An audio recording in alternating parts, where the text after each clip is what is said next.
Hello दोस्तों, स्वागत है आपका आपके अपने YouTube चैनल में। आज हम आप लोगों के साथ में एमपी सीरीज के अंतर्गत एक बड़ा ही अच्छा टॉपिक डिस्कस करने वाले हैं, जिसका नाम है मध्य प्रदेश के प्रमुख अनुसंधान केंद्र एवं प्रशिक्षण संस्थानों के बारे में। बड़ा ही महत्वपूर्ण हो जाता है टॉपिक एग्जाम के दृष्टिकोण से। तो आइए बात करते हैं इस टॉपिक को मैं एक्सप्लेन करने वाला हूं मानचित्र के माध्यम से। पूरा वीडियो देखना, साथ ही साथ कई सारे कंसेप्ट आप लोगों के क्लियर होने वाले हैं, कई प्रकार की जानकारी आप लोगों को मिलने वाली है। शुरुआत करते हैं रीवा से। रीवा में कौन सा अनुसंधान केंद्र है? रीवा के अंतर्गत आता है आम अनुसंधान केंद्र। किस प्रकार से याद रख सकते हैं? रीवा से कर लो रवि, और रवि को क्या पसंद है?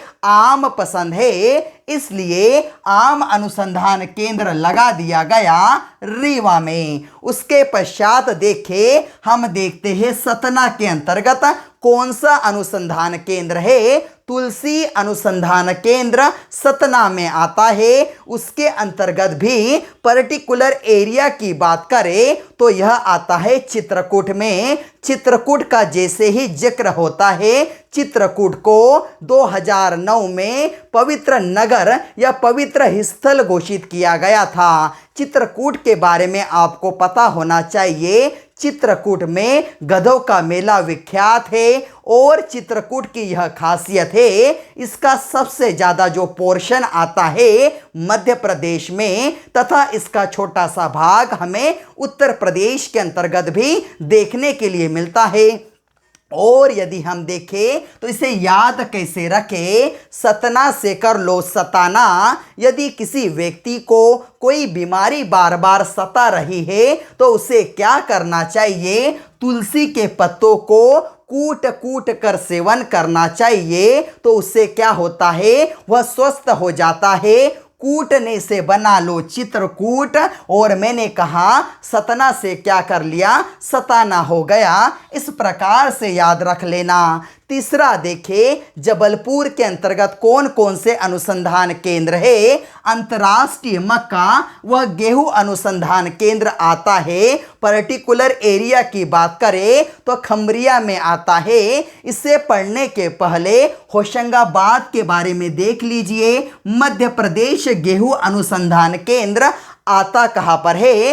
होशंगाबाद में। याद किस प्रकार से रखें? आप जानते हैं गेहूं में होता है प्रोटीन, और प्रोटीन खाने से क्या मिलता है? हमें पावर मिलती है, ऊर्जा मिलती है। आप याद रखना, मैंने कहा प्रोटीन खाया, ऊर्जा मिली, पावर मिली। पावर से कर लो पावर खेड़ा, और आपके शरीर में यदि ऊर्जा होगी तो आप नींद में भी क्या कर सकते हैं? यदि आप पर कोई हमला करे तो होश में आ सकते हैं। होश से कर लो होशंगाबाद। और चलते हैं हमारे इसी अंतर्राष्ट्रीय मक्का व गेहूं अनुसंधान केंद्र पर। गेहूं खाया तो प्रोटीन मिला, और उसके साथ यदि मक्का मिला दो तो व्यक्ति में क्या आ जाएगा? बल आ जाएगा। जबलपुर से निकाल लो बल, और हमने क्या याद कर लिया? अंतर्राष्ट्रीय मक्का व गेहूं अनुसंधान केंद्र। किसको आया बल? किसान को बल मिल गया। उसने क्या किया? उसका जो खेत है ना, खेत में उसकी जो मेड़ होती है, मेड़ पर जो खरपतवार है, जो रिकम्मी घास होती है, उसे निकाल लिया बलपूर्वक। तो केंद्रीय खरपतवार विज्ञान अनुसंधान केंद्र, इसकी स्थापना 1989 के अंतर्गत जबलपुर में की गई थी।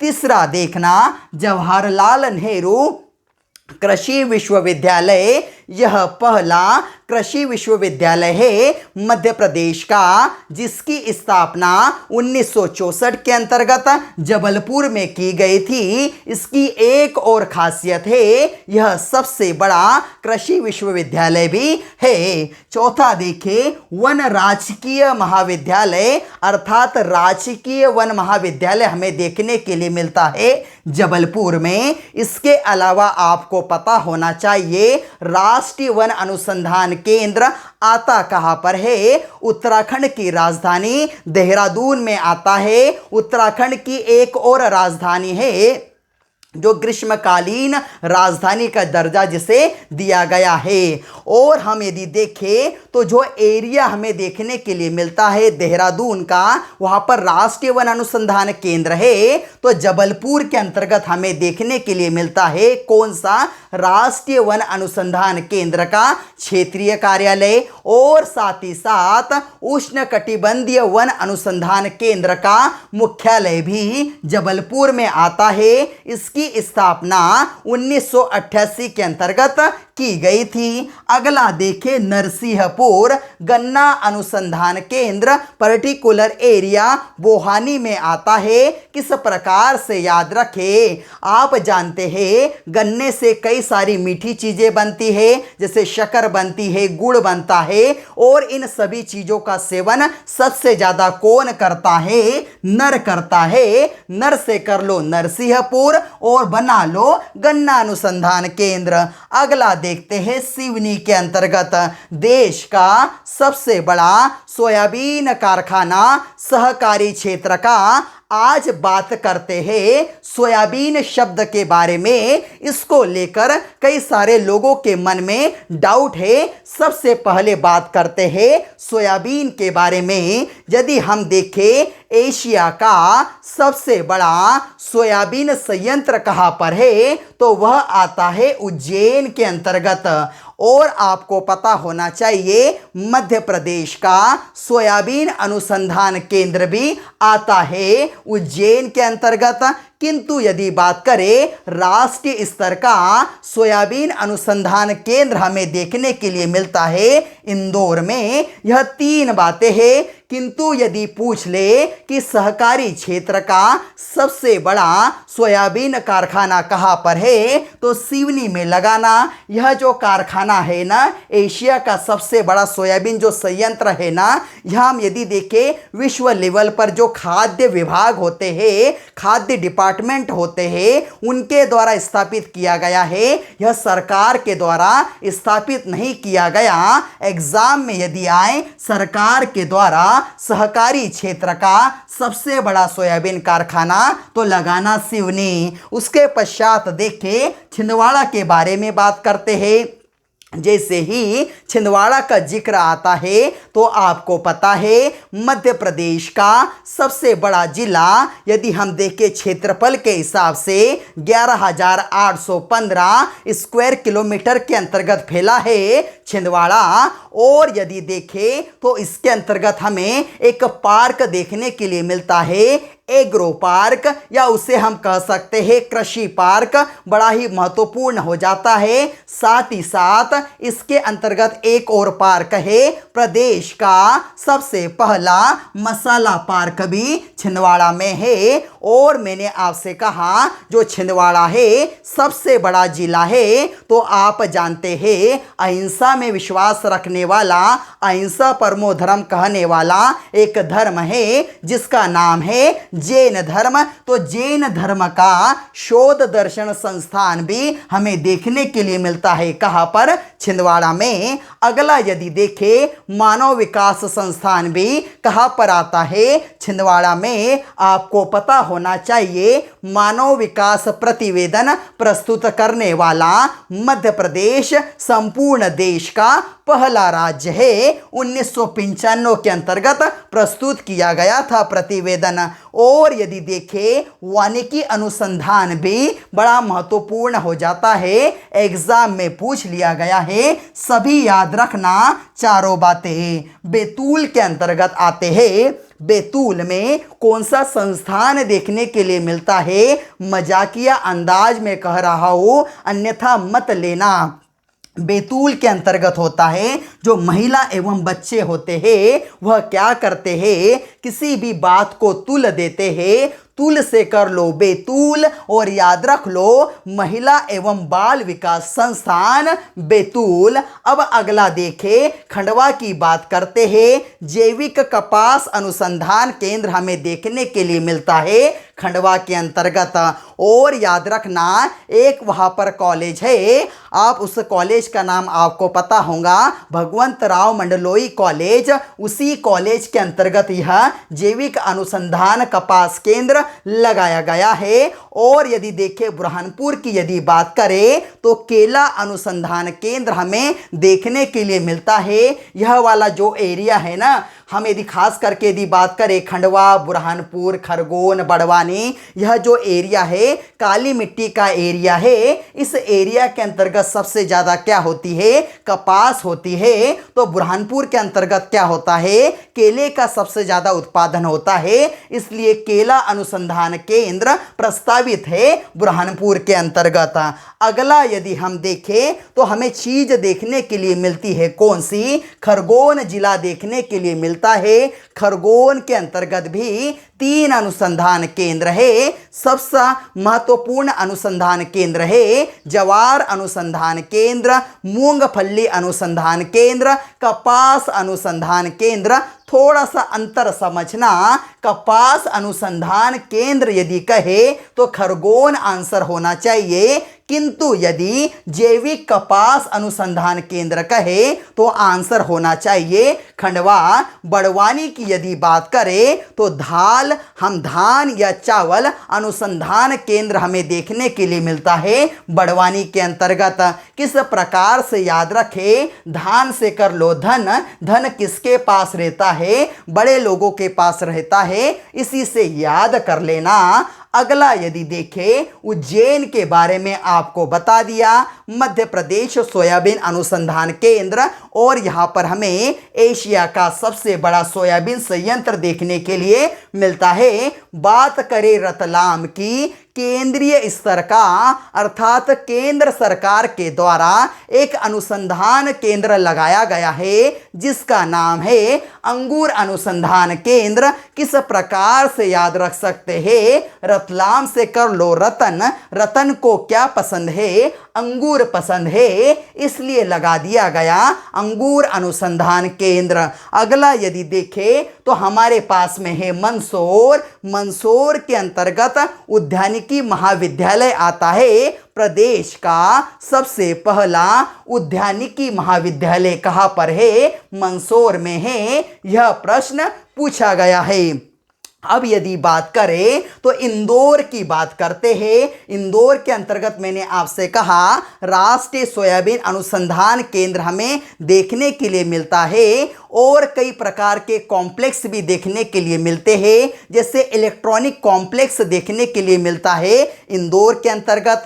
डायमंड पार्क हमें देखने के लिए मिलता है। उसी के पास जो देवास है ना, देवास में लेदर कॉम्प्लेक्स देखने के लिए मिलता है, यह भी महत्वपूर्ण हो जाते हैं। रायसेन के अंतर्गत हमें प्लास्टिक पार्क देखने के लिए मिलता है, यह भी महत्वपूर्ण हो जाता है एग्जाम के दृष्टिकोण से। अब आगे बढ़े, बात करते हैं भोपाल के बारे में, मध्य प्रदेश के बारे में, हम मध्य प्रदेश की राजधानी के बारे में, एक इंदौर के बारे में एक और फैक्ट आप याद रख सकते हैं। संपूर्ण भारत का सबसे पहला जैविक इकाई संयंत्र यदि हम देखें, जो जैविक इकाई है अर्थात जो जैविक तरीके से खेती किस प्रकार से किया जाए उसकी इकाई भी सबसे पहले लगाई गई है इंदौर के अंतर्गत। भोपाल की बात हो रही है, संजीवनी संस्थान अर्थात यह देखें तो एक प्रकार से औषधि संस्थान होता है, यह हमें देखने के लिए मिलता है मध्य प्रदेश की राजधानी भोपाल में। उसके पश्चात देखना मध्य प्रदेश वन विकास निगम, इसकी स्थापना 1975 के अंतर्गत की गई थी। यह संस्थान भी हमें देखने के लिए मिलता है भोपाल में। और याद रखना भारतीय वन प्रबंध संस्थान यदि देखें तो इसकी स्थापना 1978 में की गई थी, एग्जाम में पूछा गया है। यह भी देखने के लिए मिलता है भोपाल में। उसके पश्चात पहला सेलरिच खाद्य संयंत्र जो हमें संस्थान है देखने के लिए मिलता है भोपाल में। उसके पश्चात ऊपर चल देते हैं, ग्वालियर के बारे में बात करते हैं। ग्वालियर में हमें आता है एक बड़ा ही महत्वपूर्ण अनुसंधान केंद्र, आलू अनुसंधान केंद्र। याद रखना, एग्जाम में पूछा जा सकता है। अब हमारा बचा हुआ है सीहोर के बारे में बात करते हैं और उसके पश्चात होशंगाबाद के बारे में भी बात करेंगे। सीहोर के अंतर्गत आता क्या है तो फूलों की खेती। यदि हम देखें तो हमारा एक अच्छा मित्र देश है जिसका नाम है इजराइल। इजराइल के सहयोग से सीहोर के अंतर्गत एक एरिया है श्यामपुर। यहाँ पर फूलों की खेती किस प्रकार से साइंटिफिक लेवल पर की जाए तो इसका अनुसंधान केंद्र लगाया गया है। उसके पश्चात देखें दलहन अनुसंधान केंद्र आता कहाँ पर है, सीहोर के अमलाहा में आता है। और याद रखना, एशिया का सबसे बड़ा अनुसंधान केंद्र है। यह सबसे पहले लगने वाला था चीन में, किंतु हमारे मुख्यमंत्री उस समय के तत्कालीन मुख्यमंत्री हुआ करते थे, वर्तमान के अंतर्गत भी हमारे वही मुख्यमंत्री है शिवराज सिंह चौहान के प्रयासों से दलहन अनुसंधान केंद्र लग गया सीहोर के अमलाहा में। अरहर अनुसंधान केंद्र हमें देखने के लिए मिलता है सीहोर में। सीहोर के अंतर्गत यदि बात करें तो शेरपुर के अंतर्गत आता है। मोस्ट इंपॉर्टेंट क्वेश्चन है अगला, कृषि का अंतर्राष्ट्रीय रिसर्च सेंटर कहाँ पर है तो यह भी हमें देखने के लिए मिलता है कहाँ पर, सीहोर के अंतर्गत। एक बचा है हमारा जिसका नाम है होशंगाबाद। मध्य प्रदेश गेहूं अनुसंधान केंद्र आपसे मैंने बता दिया। रेशम मंडी के बारे में बताता हूँ। याद रखना, सबसे ज़्यादा यदि देखें ईरी रेशम का उत्पादन कहाँ पर होता है तो वह होता है सिवनी के अंतर्गत। और यदि बात करें तो यह जो नर्मदा घाटी है ना, इस नर्मदा घाटी में सबसे ज़्यादा ईरी रेशम का उत्पादन होता है। इसलिए सिवनी को मध्य प्रदेश का लखनऊ भी कहा जाता है। किंतु इसका यदि हम देखें, इसकी रेशम मंडी देखें ईरी की, वह हमें देखने के लिए मिलती है होशंगाबाद के पचमढ़ी में। और आपने सुना होगा रेशे या रेयॉन बनाने का कारखाना कहाँ पर है, उज्जैन से एक नया जिला बना है जिसका नाम है नागदा। पश्चिमी मालवा वाला जिला कहलाता है। तो रेशे या रेयॉन बनाने का सबसे बड़ा कारखाना हमें देखने के लिए मिलता है कहाँ पर, उज्जैन से जो अलग हुआ जिला वह हमें देखने के लिए मिला नागदा। और सब कुछ हमारा लगभग कंप्लीट हो गया है। संपूर्ण जानकारी आप लोगों को इस वीडियो के माध्यम से मैंने उपलब्ध करा दी है। उम्मीद करता हूँ संपूर्ण जानकारी आप लोगों को बड़े अच्छे से समझ में आई होंगी। और एक बचा है हमारा धार बच गया है। धार के अंतर्गत कौन सा संयंत्र है तो चारा बनाने का संयंत्र है धार में। इस प्रकार से याद रख लेना कि जो धार होती है ना, धार से क्या किया जाता है, चारे को काट दिया जाता है। चारा बनाने का संयंत्र धार में है। उम्मीद करता हूँ सबसे पहले तो एक स्क्रीनशॉट ले लो, अच्छे नोट्स प्रिपेयर करना आपके। उम्मीद करता हूँ आप लोगों को हमारा यह वीडियो अच्छा लगा होगा। यदि वीडियो आप लोगों को पसंद आया है तो इसे ज़्यादा से ज़्यादा लाइक करना, अपने दोस्तों के साथ शेयर करना और चैनल को सब्सक्राइब जरूर करना, जिससे क्या हो सके आप लोगों को हमारी आने वाली नोटिफिकेशन प्रॉपर वे में मिल सके। जय हिंद।